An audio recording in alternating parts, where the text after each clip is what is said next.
mereka mengalami kerugian sampai kemudian susunya dibuat mandi gitu kan. Ya. Jadi kalau berdasarkan hukum syariah, pajak itu dalam Islam haram hukumnya ya. Apa memang harus wajib ditaati kan gitu? Apa memang wajib harus dibayar kan gitu?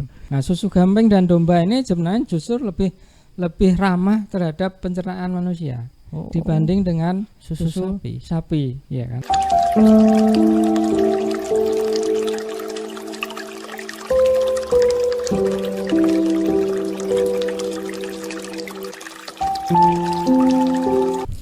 Bismillahirrahmanirrahim. Assalamualaikum warahmatullahi wabarakatuh.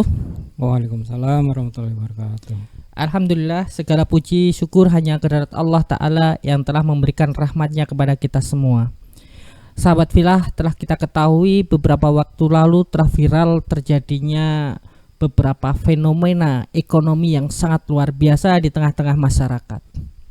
Salah satunya adalah pembisnis susu yang berada di kota Boyolali harus tutup. Nah, apa sebabnya dan siapa yang harus bertanggung jawab? Ini akan kita bahas bersama narasumber kita yang kini sudah hadir, yaitu Ustadz Ahmad. Assalamualaikum Ustadz Ahmad. Waalaikumsalam warahmatullahi wabarakatuh. Gimana Ustadz kabarnya? Alhamdulillah. Alhamdulillah sehat semua. Alhamdulillah. Oh ya Ustadz Ahmad, begini. Viralnya mandi susu dan pembuangan susu segar yang terjadi di Boyolali ini kan merupakan salah satu wujud protes para peternak kan gitu Ustadz. Ini karenanya ada UMKM yang disinyalir tutup. Dan tutupnya UMKM ini juga bukan karena merugi kan gitu, melainkan karena rekeningnya ini diblokir oleh KPP ya, pegawai pajak, kantor pajak itu. Nah, kalau sudah terjadi seperti ini, yang seharusnya bertanggung jawab sepenuhnya siapa Ustadz? Ya baik, ini memang ironis sekali ya dalam kehidupan sekarang ini ya. Jadi seharusnya memang negara harus berperan ya dalam hal ini, pemerintah ya, karena memang dalam pengurusan masalah kehidupan masyarakatnya, rakyatnya ini kan negara harus berperan sangat penting ya perannya. Dalam hal ini berkaitan dengan kasus susu itu ya, sampai kemudian mau tutup ya, ini kan karena ditutup rekeningnya. Nah, ini kan karena dalam hal ini negara kan harus memberikan regulasi yang harusnya mempermudah gitu ya, mempermudah dalam urusan membayar pajak ini. Karena memang sebenarnya ini kan masalah birokrasi ya, dan juga administrasi, sehingga kemudian menyebabkan pewajib pajak ini sampai kemudian dikatakan menunggak itu kan. Tapi kalau dari jejak ini ya digital, berita-berita yang kita ikuti itu kan sebenarnya tidak sampai menunggak sebenarnya, karena memang pada umumnya masyarakat itu mereka taat pajak sebenarnya kan. Karena sebenarnya kan dari regulasi ini saja. Jadi hal ini kan menyebabkan kesulitan ketika untuk membayar pajak gitu. Yang kita ketahui bahwa dalam hal ini yang di Boyolali itu kan UD Pramono ya. Nah, pemiliknya itu kan ya cuma lulusan SD gitu kan. Nah, padahal untuk administrasi pajak ini bahkan lulus sarjana pun belum tentu bisa. Ya. Nah, makanya dari jejak digital itu kan beliau meminta bantuan dari petugas pajak itu kan. Bahkan dari awal dari tahun 2015 itu kan beliau sudah bayar pajak 10 jutaan itu per tahun kan. Iya. Nah setelah itu kan kemudian bahkan beliau sampai dimintai uang 200 juta ya, untuk mempermudah supaya pembayaran pajak itu. Nah ini kan menunjukkan bahwa beliau sebenarnya kooperatif dalam pembayaran ini. Tapi ternyata kemudian berikutnya beliau mendapatkan tagihan dari KPP Pratama ya, dalam hal ini di Solo, sampai kemudian beliau bahkan katanya diminta sampai ini 2 miliar gitu kan. 2 miliar. Ya, Wah. kan beliau orang yang ini ya orang desa yang ibaratnya lugu gitu kan. Iya. Nah, menurut beliau itu bercanda gitu kan. Jadi beliau menanggapinya ya enggak terlalu serius kan, karena dianggapnya bercanda. Masa yang awalnya 10 juta sampai diminta 2 miliar. Ini kan enggak masuk akal gitu. Iya. Karena dianggap bercanda sama beliau, maka kemudian berikutnya ada tagihan lagi. Yang terakhir itu 671 juta. Nah, sampai kemudian dianggap beliau enggak membayar atau menunggak pajak, sehingga kemudian akhirnya diblokir itu rekeningnya. Berarti sebenarnya untuk pemilik UD Pranowo ini sangat taat tentang pembayaran pajak ya Ustadz. Iya betul. Cuma kan di sini telah kita ketahui bahwa birokrasinya yang sangat rumit kan gitu. Iya. Akhirnya ditutup. Nah, di dalam sisi lain juga Ustadz, kalau kita melihat kebutuhan susu masyarakat Indonesia ini kan justru yang 80% dari luar negeri Ustadz. Bahkan kabar-kabar gak membayar pajak kan gitu, yang justru yang ditarik pajak kok rakyat sendiri. Nah, kira-kira untuk pembekuan rekening dan lain sebagainya, apakah ini kira-kira memang ada permainan pasar Ustadz dengan oleh importir kan gitu? Oh iya, ya ini kan sebenarnya berkaitan dengan pasar global ya. Jadi kalau dulu itu kan ada namanya AFTA ya. AFTA ini kan Asia Free Trade Agreement. Jadi perjanjian perdagangan bebas se-Asia.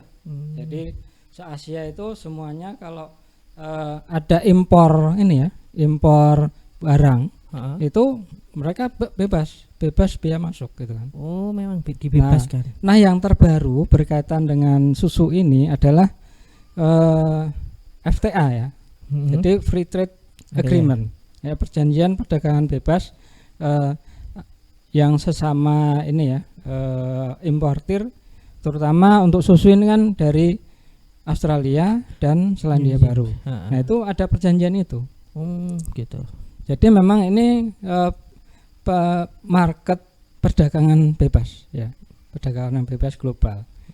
Sebenarnya memang ini secara internasional.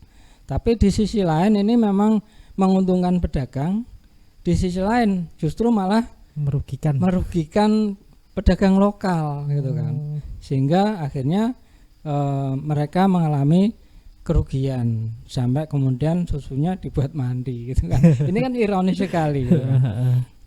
Sementara importir ini oleh Kementerian Perdagangan diberikan keran yang luar biasa untuk mengimpor ya, dan juga bebas biaya masuk, bebas pajak, sehingga akhirnya harganya tentunya lebih murah. Padahal dari satu sisi impor ini kan mereka sebenarnya bukan susu segar, tapi impor susu bubuk atau skim. Oh, skim itu. Ya, dari segi kualitas itu sebenarnya masih lebih bagus yang susu segar lokal gitu kan. Tapi karena dari segi harga tanpa biaya masuk, sehingga kemudian mereka mendapatkan keuntungan paling enggak 5% ya. Sehingga harganya bisa lebih murah dibandingkan susu lokal gitu. Oh iya. Tapi kan dalam beberapa kasus dan berita itu kan ada yang produsen susu mengatakan bahwasanya susu lokal itu kalah kualitas, itu berarti tidak benar Ustadz. Kalau secara kualitas seolah-olah susu lokal ini tidak lebih baik ya kan? Tidak lebih baik daripada susu impor kan gitu. Kalau kita lihat dari berbagai berita. Berarti ini kalau secara kualitas sebenarnya jauh lebih bagus ya susu lokal dibandingkan impor. Iya, sebenarnya lebih bagus susu lokal karena cair kan. Cair secara kualitas lebih bagus ya. Karena kalau susu impor itu kan bentuknya skim, bubuk. Nah, bubuk ini kan sudah melalui proses perlakuan pemanasan. Nah, itu kan sebenarnya mempengaruhi kualitas. Jadi ya dibandingkan susu segar, ya ini lebih bagus susu segar gitu kan. Lah, ini bicara karena tadi Udi Pranowo ini kan dikaitkan dengan itu dikaitkan dengan pajak kan, Pak. Lah, kalau dalam Islam sendiri bagaimana hukum pajak tersebut, Pak? Apa memang harus wajib ditaati kan gitu? Apa memang wajib harus dibayar kan gitu? Ya kita karena kita sebagai seorang muslim ya tentunya standar kita itu kan jelas hukum syariah itu kan. Jadi kalau berdasarkan hukum syariah pajak itu dalam Islam haram hukumnya ya. Jadi kenapa haram ini kan masalahnya karena mengambil harta dari rakyat dengan cara zalim tuh pajak itu sebenarnya. Sehingga diharamkan gitu kan. Maka kemudian dalam Islam ini pajak ini sangat merugikan rakyat itu kan. Jadi diibaratkan seperti orang zaman dulu kuno itu kan, para raja ini yang mengambil upeti dari masyarakatnya itu, dari rakyatnya. Yang mana ini kan memberatkan ya. Sehingga seharusnya memang negara tidak melakukan hal itu ya. Tapi karena memang negara kita itu cenderung kapitalis ya. Sementara sumber utama dari negara kapitalis itu kan memang dari pajak gitu kan. Sehingga masyarakatnya diperas ya untuk menghidupi negara. Padahal kan harusnya sebaliknya. Negara yang harus meriayah rakyatnya itu kan. Harus menghidupi rakyat. Iya, harusnya menghidupi rakyat. Ini kebalik kan negara kapitalis itu. Rakyat yang menghidupi negara. Karena APBN negara-negara kapitalis itu hampir 80% itu dari pajak. Masya Allah, begitu luar biasa.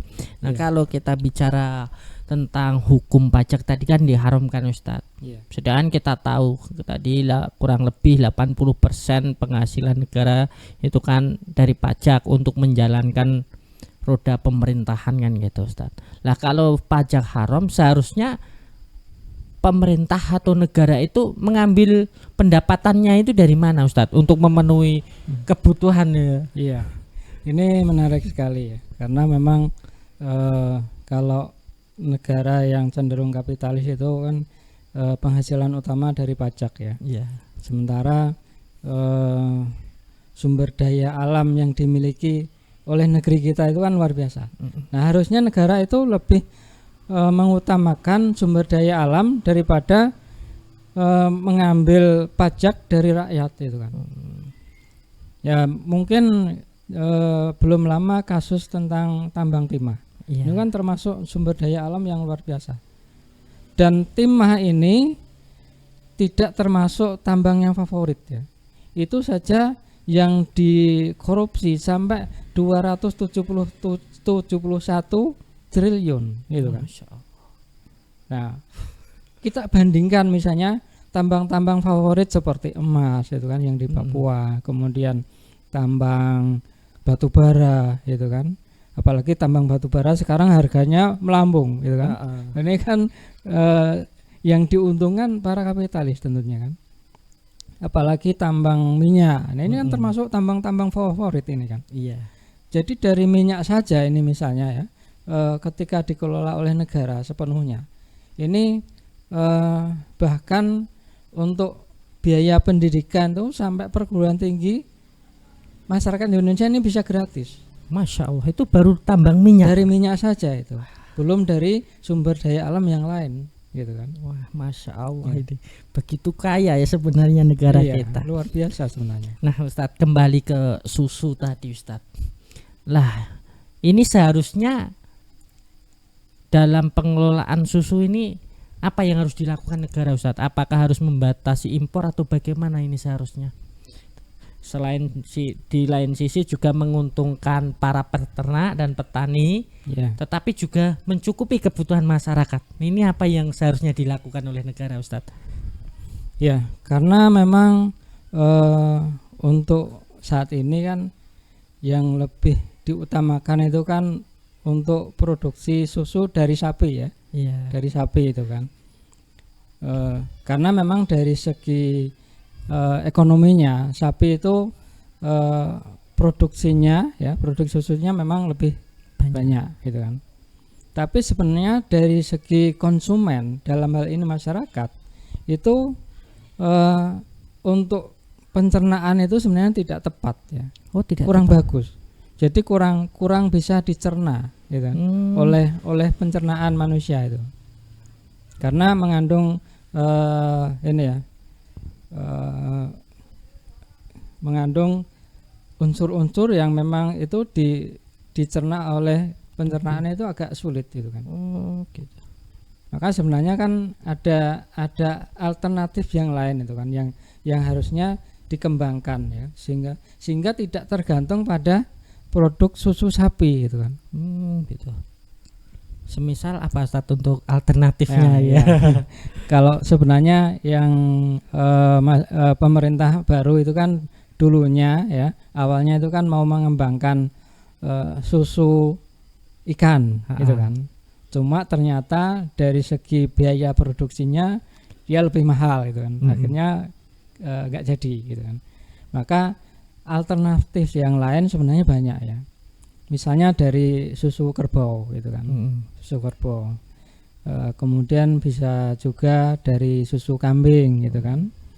Nah, dan susu domba. Nah, susu kambing dan domba ini sebenarnya justru lebih ramah terhadap pencernaan manusia dibanding dengan susu sapi ya kan. Nah, itu kan bisa dikembangkan gitu kan. Sehingga tidak tergantung pada produk susu sapi itu kan. Ada juga mungkin susu kuda itu kan. Kalau kita dulu kenal susu kuda liar dari Sumbawa itu kan. Nah, itu kan sebenarnya bisa dikembangkan lagi gitu kan.